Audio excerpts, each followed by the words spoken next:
How's everybody doing? Hey, awesome. That's great. It was kind of a rhetorical question, but I'm glad you answered it. So congrats, and thanks so much for all the parents for participating and giving us a chance to kind of share in the celebration of your family growing. I know because I have 3 kids, and we've done this 3 times. I know like what a ticking time bomb it is to have like multiple small children in your hands while somebody's reading. And so like your kids did great. I am speaking from experience. It could have gone not that great. And so your kids are awesome. I think you're off to a great start. I think there's a really bright future for all those kids just based on how they did during that presentation. A couple of announcements real quick before we get going is one, if you are a visitor with us and you want more information about the well, if we haven't even started the sermon yet and if you're already like, I don't need more information, that's fine, you're good. But if you are interested in learning more about the well or getting more involved and you want to let us know that you were here so that we can follow up with you, we won't hound you or you will not regret giving us your information. But if you want us to know that you were here and you'd like more information, there's a card in the seat back in front of you. If you want to fill that out and drop it on your way out today, then somebody here will get in touch with you and you can begin to sort of receive information, or you can always ask somebody out in the hallway if you just want to know more, like right now today. So that is one thing, and then the other thing is we have something next week called Lunch on the Lawn, which is exactly what it sounds like. We're going to have lunch outside near our lawn, and so we're going to have a couple of different food trucks. One is going to be Wicked Hangry. And so if you've had that before, you know it's pretty good. And then also the Happy Camper soda truck will be here as well. So after the service, if you guys want to hang out and have lunch on the lawn with us, the more the merrier. This is always a really fun event that we do. So that's all I've got by way of announcements, which is a good thing because we're about to get into the sermon. I have so much ground to cover. I'm going to have to talk faster than I normally do.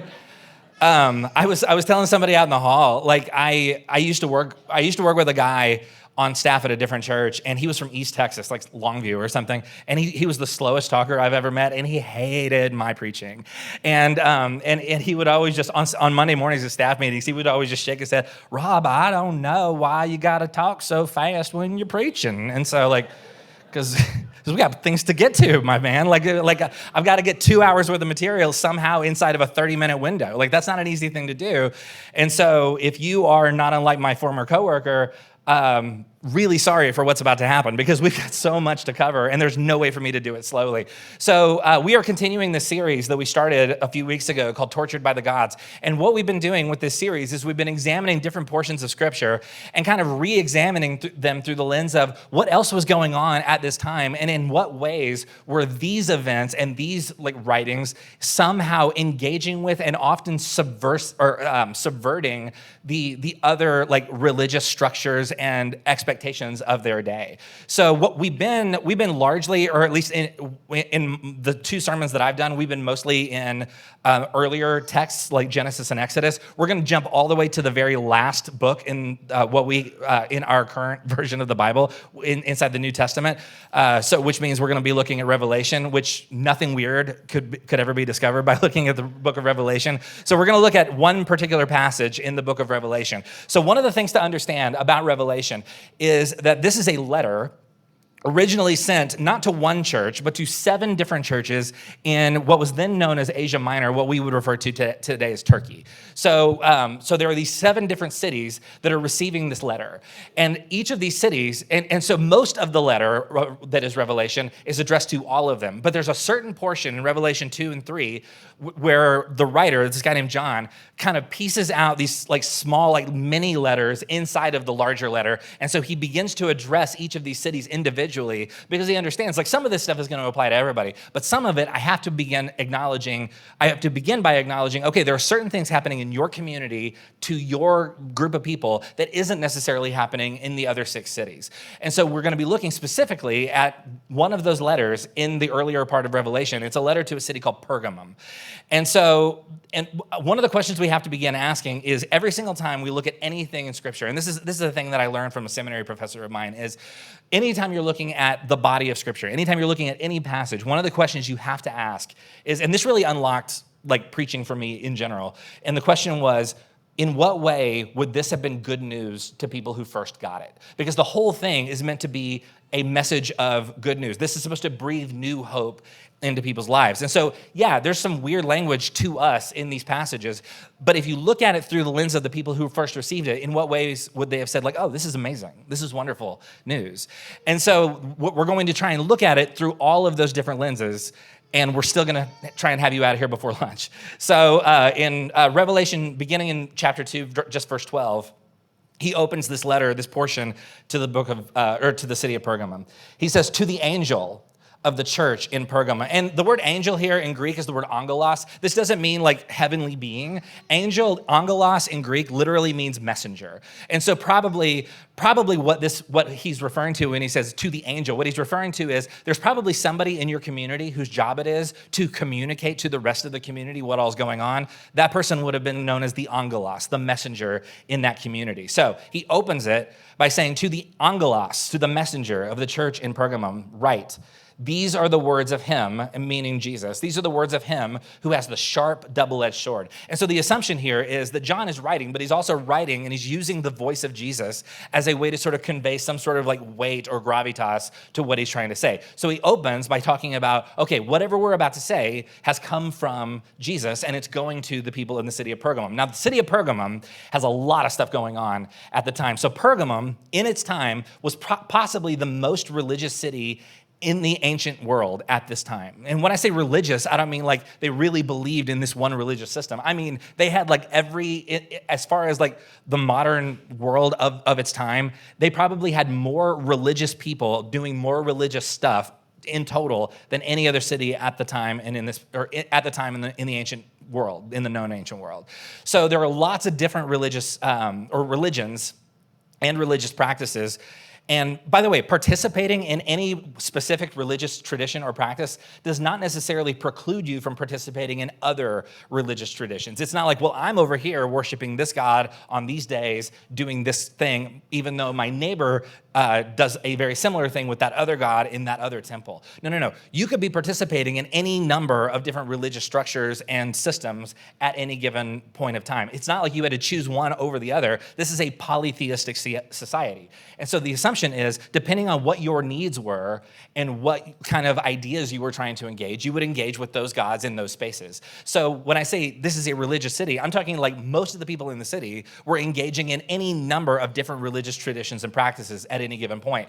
So depending on what you needed at the moment, you might engage in any number of gods or religious traditions in order to help you achieve or receive that thing. So, which raises the question, what were some of the different religious systems or systems of faith in the city of Pergamum in the late first century, which is when this letter was being written?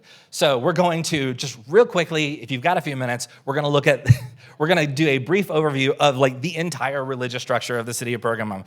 So if you need coffee, I'm pretty sure there's still some out there. So we're going to start by looking at one of the gods or goddesses. This is Athena. Athena would have been there. And by the way, there are several temples in the city of Pergamum I was prepared for at that time. The lights got dimmer so that you guys could see the slides. It freaked me out last time. I thought the power was going out. Today, I knew. I was ready. No need to mention it at all. Okay, so there are several temples in the city of Pergamum specifically dedicated to the goddess Athena. Athena is the goddess of war. Athena, by the way, is also the goddess of wisdom, which raises questions about what does it say about your society when the god of wisdom and the god of war are the same god? So let's say you're about to go to war or are in some sort of like specific kind of conflict. You would go to Athena and you would specifically pray for victory, or at the very least, you would pray for an honorable death. And so at this time, military strength would have been a very big deal. So keeping Athena happy would have been a high priority because everyone is at war with everyone at this time in the ancient world. And so to make Athena unhappy would be to put your entire community at risk. So Athena is a really important goddess in this place and at this time. So anyway, so you have Athena, who's the goddess of war, but then you also have another god whose name is Asclepius. Asclepius is the god of healing. Asclepius is the god of medicine. So, and if you'll notice, by the way, do you see what I don't know if you can tell from where you're sitting, but Asclepius has a long staff and there's a snake wrapped around it. Have you ever seen a hospital that has somewhere in any of their iconography a staff with a snake wrapped around it? Why is that? Bless you. Because Asclepius, it sounds like Asclepius needs to deal with your allergies. So Asclepius is the god of healing, is the god of medicine. And so if you see a hospital with a staff with a snake wrapped around it, that is the Asclepian sign of healing. Because the snake was seen, like if you like grew up listening to stories from the book of Genesis, you have this notion of like a snake being like a figure of evil or a figure of deception. But in the ancient world, snakes were seen as like a symbol of like healing or new life because of the ability to shed its skin and have new skin. And so the snake was a symbol of the Asclepian like image of healing. So if you had a medical need, so let's say you live in Pergamum and you broke your arm, let's say, and you would go to the temple of Asclepius, which, by the way, the temple of Asclepius was also your local hospital. And so you would then go in, and they wouldn't like examine your arm and set it and give you a cast and tell you what to like make sure not to use it too much or anything like that. That comes later. But what you would do first is you would go in, you would take some sort of mind-altering substance, which probably would reduce the pain of the arm, I would think, and then you would go into a specific like secluded space. You would take a mind-altering substance, and Asclepius would come to you in a vision, and Asclepius would then tell you this is how you are to be healed, which involves, by the way, your healing isn't just like the practical elements of, again, setting the arm and making sure you don't use it. It also involves, to no surprise to anybody, it involves certain amounts of offerings and sacrifices. So that are meant to please Asclepius, because you have to keep him happy, or Asclepius will not heal whatever it is that is happening to you. So if Asclepius, by the way, does not heal you, it's because you didn't please him, and you have to try again. So if you are healed, then you would go to a sculptor, or you would pay a sculptor, who, by the way, also works for the temple, because the whole thing is like basically a racket. And so you would hire a sculptor who is employed by the temple, and the sculptor would then make an exact mold of the body part of yours that was healed. So if you broke your arm and you do all of this, then you would hire a temple sculptor to come in and sculpt a model of your arm as a way of offering gratitude. This is the thing that Asclepius was meant to heal. And then the arm then becomes, the mold of the arm becomes part of sort of one of the fixtures inside the temple of Asclepius, or the hospital area. So one of the biggest temples of Asclepius in the world at this time was in Pergamum, which, by the way, this is not at all part of the sermon, and I probably don't have time to tell you this, but I'm going to anyway because it's super interesting. So in the city of Corinth, which is not Pergamum, but in a different city from around this time, there was a massive hospital that was also a temple of Asclepius. And this was discovered just several decades ago by archaeologists. And the archaeologists discovered this temple in Corinth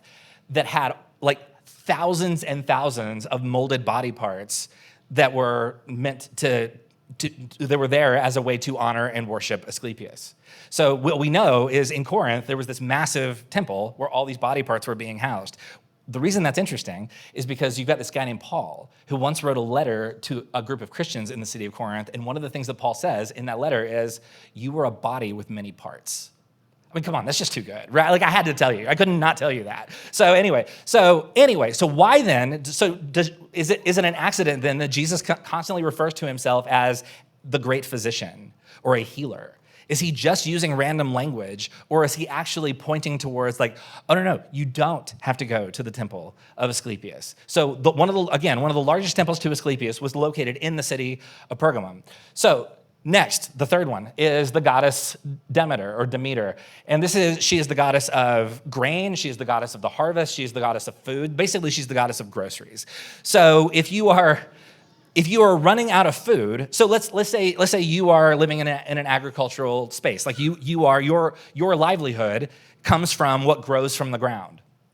And then all of a sudden there's some sort of drought, or there's some sort of famine, and your food supply begins to run low. If this happened to you today, what would you do? You would begin to ration, would you not? You would begin to say, okay, we have to be very careful with what we use. We have to save it. We have to set it aside. We have to be really intentional about what we use and how we use it. That's not how it would have gone at this time. Because if there's a drought or a famine at this time, it's not because of weather patterns or anything like that. It's because, of course, Demeter must be angry with us. So instead of saving what we already have, what they would then do is they would take a portion of it, and they would go to the temple and they would sacrifice it to Demeter. And then if the drought or the famine is not resolved within a certain period of time, they would assume we didn't give enough. Demeter must still be angry with us, so we have to go back and give more. And so you could actually end up depleting your own food supply just to keep Demeter happy. So that is, and by the way, Demeter was one of the key gods in the city of Pergamum as well, which, by the way, why does Jesus teach his followers whenever they pray, when Jesus says, this is how you should pray, what does he say? He says, give us today our daily bread.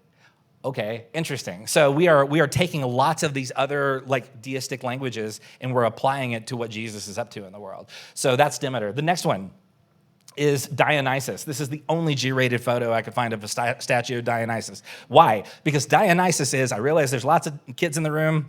Sorry. Dionysus is the god of sex. Dionysus is the god of wine. Dionysus is the god of theater. Dionysus is basically the god of fun and joy. And so... that's how it was seen. I'm not just like making that up. That is literally how, because the idea is if you keep Dionysus happy, Dionysus will give you joy in your life. So you laughed, but I was being serious. So in Pergamum, there is a massive theater, and the theater is attached to the temple of Dionysus. And so what you would do is you would go into the temple of Dionysus either before or after a production, and you would make an offering, of course, because you can't do anything without making some kind of an offering. And then you would receive, quite literally, the spirits of Dionysus, which basically means you would just drink until you couldn't anymore. And then if you wanted fertility or enjoyment of life, you would need to continue doing this and participating in these kind of rituals in order to keep Dionysus happy, because everything enjoyable in life comes from Dionysus. By the way, I don't know if you can tell, like his hair is made of grapes because wine. And so like this guy just like exudes like he's like the fun guy at the party. So anyway, that's Dionysus. So you have to keep Dionysus happy. And again, one of the largest temples in the world at the time, attached to this massive theater, was a temple to Dionysus. But then also, you have all of these gods, but then you have this other god that you have to keep happy, or else that god will tell all the other gods not to do anything for you, and that would be Zeus. You have probably heard of Zeus. So if you wanted to have any hope of keeping any of the gods happy or keep any of the gods operating in your favor, you absolutely needed to keep Zeus happy, because Zeus is the god over all the other gods in the Greek pantheon. If Zeus is mad, he's not going to let any other of the other gods help you out.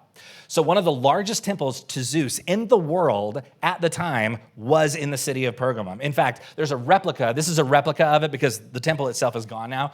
But this is a replica in a museum in Berlin of the temple of Zeus. This is what it would look like. By the way, there is a whole museum in Berlin, Germany. In case you're planning a trip to Berlin, there's a whole museum that is called the Museum of Pergamum, where you can go in and you can kind of see how society worked in the city at the time. I looked it up yesterday. It's closed for renovation. So if you're going to Berlin like now, you won't be able to go. But for future reference, if you're planning a trip, be sure and look this up, because what a fun way to spend a day in Berlin, to go and hang out at the temple or at the Pergamum Museum. So this is a replica of the temple of Zeus. And so the temple was also referred to often as the throne of Zeus, not because there's like a throne inside it, because the shape of the structure itself it's like a U shape. It's meant to sort of mirror what a throne might look like. And so it's intentionally architecturally structured to look like a throne, because it was there so that Zeus could literally rule the world from his seat in Pergamum. So this is a lot. I realize I'm hitting you with a lot, and there are more, but these were the major ones. These were the ones that everyone in the city would have probably had to interact with, at least like just in passing, every single day. So if you were to walk down the streets of Pergamum, if you were just to leave your home and walk somewhere, you would be surrounded by a reminder everywhere you go. There will be these reminders of the gods. It would be like, if you've ever been to Las Vegas, if you've ever, like walking down the strip, you're surrounded by, casinos and hotels. It's like that, except temples and altars and statues to the gods. And so everywhere, I cannot overemphasize like how oppressive it was in Pergamum to just be surrounded by the gods, quite literally.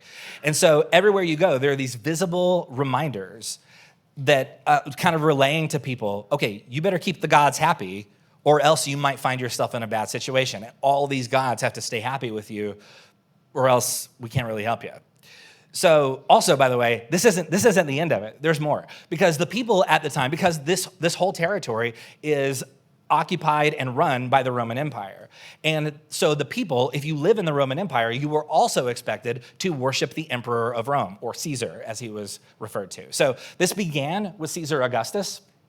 in about the year 9 BCE, Caesar Augustus began to refer to himself as a god on earth. Actually, how it happened was there was one day, Caesar Augustus had been adopted by Julius Caesar. And so after Julius Caesar died, Caesar Augustus is trying to basically claim his space among the leaders and the emperors and basically claim his title. And so at some point around that time, someone saw a comet in the sky. And someone asked Caesar Augustus, what do you think that was? What was that? Because again, we don't know about like planets and meteors and all this kind of stuff. All we know is like something happened in the sky and we can't explain it. And so Caesar Augustus, not missing a beat, said, of course you saw that. That was my father, Julius Caesar, ascending to the right hand of God the Father, meaning Zeus. So does any of that language, by the way, sound familiar? So Caesar Augustus begins using that as a way to refer to him as literally, he would refer to him as the Son of God. So this is the world that Jesus was born into, by the way. So Caesar Augustus begins to refer to himself as a god on earth or the son of a god. And so around this time, an altar to Caesar Augustus was built, you guessed it, in the city of Pergamum. So if you lived in a city occupied by the Roman Empire, you really, really wanted everyone to know that your city was really good at worshiping Caesar. It was very important for any number of reasons. And so some of the emperors ended up taking this a lot more seriously than others. Like some emperors didn't really care that much about it. Some of the emperors really, really did. One of the emperors who took it the most seriously was a guy named Domitian. We're going to talk more about Domitian in a couple of weeks. But Domitian was most likely the emperor at the time when the book of Revelation was being written. So there are temples and altars all over town, like specifically referring to and pointing to worship of Caesar, of both past Caesars, Caesar Augustus, and then current Caesar, Domitian.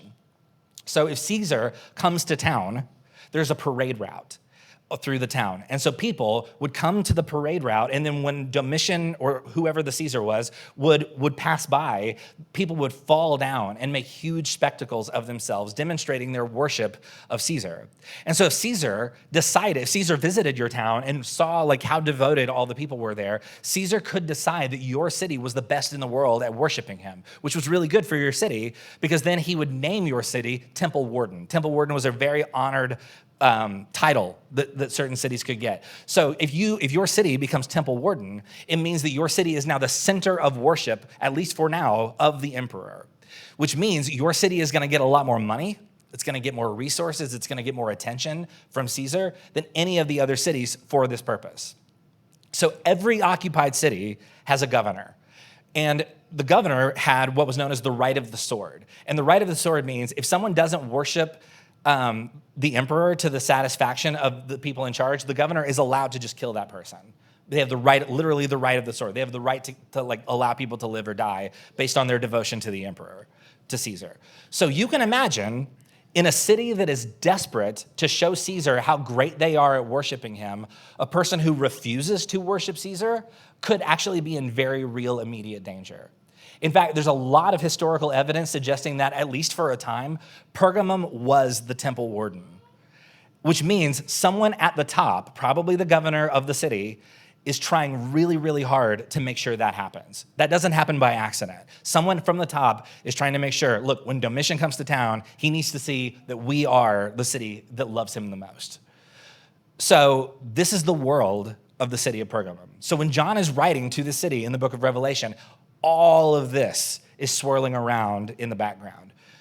So now, with all of that information, let's take another look at this message in Revelation. So in Revelation 2, verse 12, it says, to the angel, to the angelos, to the messenger of the church in Pergamum, write, these are the words of him who has the sharp, double-edged sword. Now, hold on. Doesn't Caesar decide who has the right of the sword? So even claiming that Jesus here, someone who is not Caesar, has the power of the sword already right out of the gate, is very subversive in this time and in this place. So he says, these are the words of the one who actually has the right of the sword. And then in verse 13, it says, I know where you live, where Satan has his throne. Okay, who has a throne in Pergamum? Okay, there's two options, right? Because we know that the throne of Zeus is in Pergamum, so he might be referring to Zeus. It's probably more likely that if it is the temple warden in Pergamum, it's very likely that he's referring to Caesar. That he's referring to Domitian, which like that alone could get you killed if that's actually what he means. So these are fighting words. So he says, I know where you live, where Satan has his throne, yet you remain true to my name. Do not renounce your faith in me, you did not renounce your faith in me, not even in the days of Antipas, my faithful witness, who was put to death in your city where Satan lives. Now we learn one of the things going into sort of the background of this whole thing. One of the things that we learn is there was a guy named Antipas, who's name checked here, obviously, who did live in Pergamum earlier and had actually died because he was part of this Jesus movement, and probably because somebody decided he wasn't appropriately showing enough loyalty and devotion to Caesar. So Antipas is killed, sort of as, and in fact, some scholars suggest he might have actually been the earliest martyr in this part of the world. So, or the earliest Christian martyr at this time in the world. And so the writer is saying basically, like, look, I know it's hard. I know it's scary. I know people have died. And I know that every time you leave your house, you are surrounded by these constant reminders of how little power you have.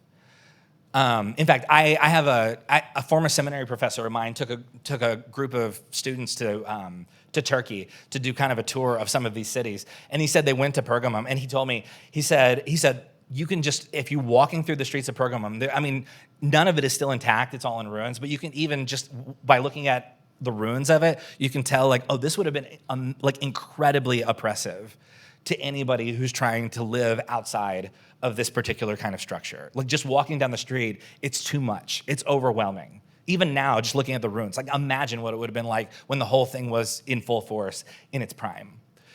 So he said it's very easy to imagine how incredibly oppressive that would have felt. So anyway, so in verse 13, he's saying like, look, I know it's hard. And you guys have been incredibly brave and incredibly strong throughout all of these things. And then in verse 14, he says, nevertheless, I have a few things against you.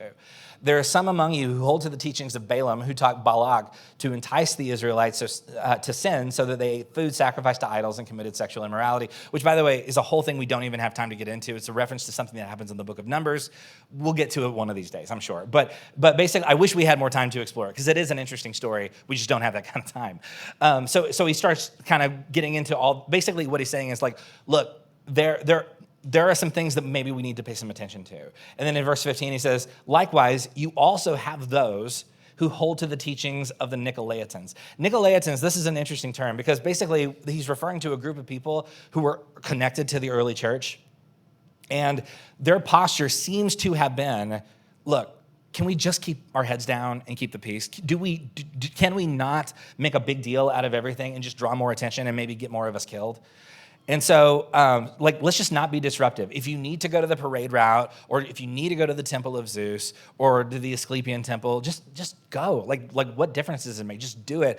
Don't rock the boat. Don't draw attention to this whole thing. So the Nicolaitans are typically not talked about very favorably in the Bible because they were seen as people who basically compromised their beliefs in order to survive. Personally, I have a lot of sympathy for the Nicolaitans. It can be really hard to stick to your principles when you have a lot to lose and people are dying and the stakes feel very high, and it can very easily feel like, is it really worth it to basically pick a fight when we don't have to pick a fight, to just engage just so that we can feel like we did that. So I have no trouble imagining if I lived in Pergamum in the first century. Definitely can see myself having been one of the Nicolaitans for sure. So, but imagine you live in Pergamum, and this is the story of your life. Imagine living in Pergamum, and every day it's a question of like, how much do I or do I not engage? How much do I push back against this? How much do I resist at the risk of maybe a lot of loss? And at what point do you just get tired of it? At what point, like, how many tense conversations do you have to have? How many awkward interactions in the marketplace do you really need to have before you realize, or before you start to think like, is it really even worth it to engage at this level? I mean, imagine you were in the marketplace and the topic of religion comes up because you live in Pergamum, and how could it not? And you tell the other person that you're actually a follower of the way of Jesus, which, by the way, on its face is not a problem. Like, again, like the more religions, the better, as far as the Pergamum people are concerned. The problem is not like, well, I worship Jesus. People are not like scandalized by that. The problem that they have is that they're worshiping Jesus at the exclusion of the other gods. And so it's by not participating in the other systems that's drawing negative attention, not by following Jesus specifically. So imagine you are in the marketplace and you're having a conversation and you mention, well, I'm a follower of Jesus. And then the people around you understand that means, well, you're probably not showing up at the parade route and you're probably not coming to the temple very much, if at all. And so they don't necessarily, or maybe they don't know what you're talking about. So you explain the whole movement centers around the death and the resurrection of Jesus. And then they ask, oh, Jesus died? Well, how did Jesus die? And you say, well, he was killed. And they say, well, who killed him? Well, that's when it starts getting awkward because like Caesar, the guy, that statue over there, like that, him. Like that's who killed him. That's way more awkward than telling your grandparents who you voted for last year. Like this is a little too close to home. So now you are in this conversation and you are at odds with a whole system in which the gods are constantly demanding more and more and insisting that Caesar is Lord of everything. I imagine people would get very, very tired of all of these kinds of conversations and feeling afraid all of the time. It's exhausting. I cannot imagine how mentally exhausting it must have been to live every day in this world at this time. So I imagine people would get very tired of all these kinds of discussions and feeling afraid. But look at how this message ends in verse 17. He writes, whoever has ears, let them hear what the Spirit says to the churches. To the one who is victorious, I will give some of the hidden manna. I will also give that person a white stone with a new name written on it, known only to the one who receives it, which seems very cryptic and weird. But here's the thing. That also is a reference to something inside the city of Pergamum. So in the city of Pergamum, throughout the city, where there were these white stones embedded in the architecture. And each stone had an affirmation inscribed on it, highlighting basically the glory of the emperor. So it was basically like there were all these stones with names, and it was like, here's how this person is connected to the emperor, and here's why this person is the best at honoring the emperor in this one particular way. So now John is using the same imagery, and he's saying, by the way, I tried to get a picture of the white stones, but on screen, it just looks like white rocks. So sorry, you can Google it and you can see them. But it would have meant nothing to you if I had shown it to you. So, but basically, John is using this imagery and saying, look, if you stay true to your path and to who you were created to be, there will be a metaphorical white stone with a new name written on it. Which a lot of times we sort of mean like, oh, when I die, something good will happen for me. No, that's not what he's saying. What he's saying is, you have a God-given identity. And the more true to your path you are, the more you will discover who you were always meant to be in this life.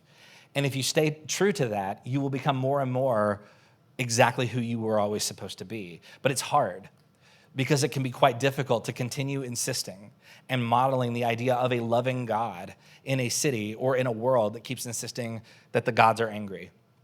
And we're meant to hate and dehumanize people who aren't like us or who don't participate in the same systems that we do. So the white stone is basically a way of saying, like, you have an identity. And the more you participate in this whole thing with us, the more you engage this story, the more you approach the world with a sense of grace and peace and hope and love. And the more you resist the more you resist the impulse to just give in to the idea that Caesar is Lord. And instead, begin to live as though something better is happening. Then all of a sudden, you will discover exactly who you were actually meant to be.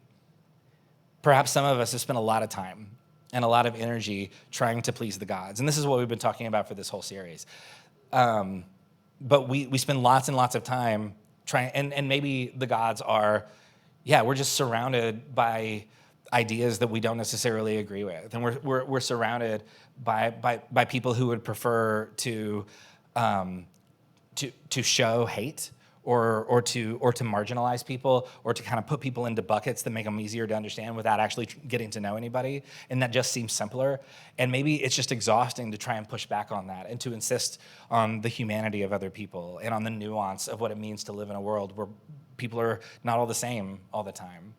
And so to engage in that and to push back against it can be exhausting. How many conversations do I have to have before I realize it's just no point? And so maybe we've been trying to please the gods, and maybe we've been trying to push back on a tide that we can't control. It just feels exhausting. But the thing that this is reminding us is like, no, you have a path. And that doesn't mean you have to just always look for a fight. And that doesn't mean you always have to just be in an argument. But it does mean, like, what does it look like for me to embody these ideas that Jesus invites us to embody, these things like love and grace and peace and hospitality and the generosity of spirit that we're invited to inhabit. So perhaps we're trying to please gods who want us to be at odds with one another. And Jesus says, you actually don't have to live like that. Maybe the gods we've been trying to please are other people. Maybe it's we're naturally people pleasers, and the idea of not giving people everything they want all the time makes us really stressed out, because what if they don't like us anymore? And so maybe the gods that we have to stop pleasing are just the need to constantly keep everybody happy. Maybe, and that for a lot of us is gonna mean like we have to set some boundaries, and we have to say like, yeah, you can have this much of my time, you can have this much of my attention, but then we have to stop. And that's okay. You're allowed to do that, because the gods are not angry, and you are not, you don't have to continue giving more of yourself that you don't have to give. Like giving more of your food to a god during a drought. Or pretending everything is fine when you're crashing, because maybe the gods are saying like, no, nobody wants to hear about your problems, just keep it to yourself. Or maybe pushing yourself way past what is healthy just to accomplish one more thing. Or trying to carry old feelings of shame or trauma and not confronting those in a way that maybe bring any sort of healing, and just kind of constantly defining ourselves by our worst moments. Like we have all of these gods that we're trying to please. We have all of these, like it's almost like walking around a city and there are these statues everywhere reminding us of all of the oppressive sort of like things that are kind of killing us in our lives. And this is, I think, what this writer is saying is he's saying like, no, you have a path, and your path is one of goodness and healing and love and hope. And if you choose to walk that path, all of those things get a lot quieter. And you can actually be free from having to please all of these gods who are constantly demanding more from you than what you have. The writer is insisting, you don't have to live like this. This is a common thread all through the scriptures, which is, yeah, there are all these gods who demand way too much, and you don't have to live like this. The gods are not angry, and you don't have to constantly try and juggle all of these expectations that have been placed upon you. You have a true name, and you have a path that leads to whoever you were born to become. So in what ways does it look like setting yourself free, to set yourself free from all the ways that you've been taught that the gods are angry, and that there is more to be expected of you, and that if you don't do all the right things, then the gods will be mad at you and you'll suffer some sort of punishment for it? In what ways do we need to embody love and grace and peace and hope and generosity in a world that constantly insists that people who aren't like you are your enemies? In what ways are we invited to walk a better path? What is your true name? Because that's the invitation here.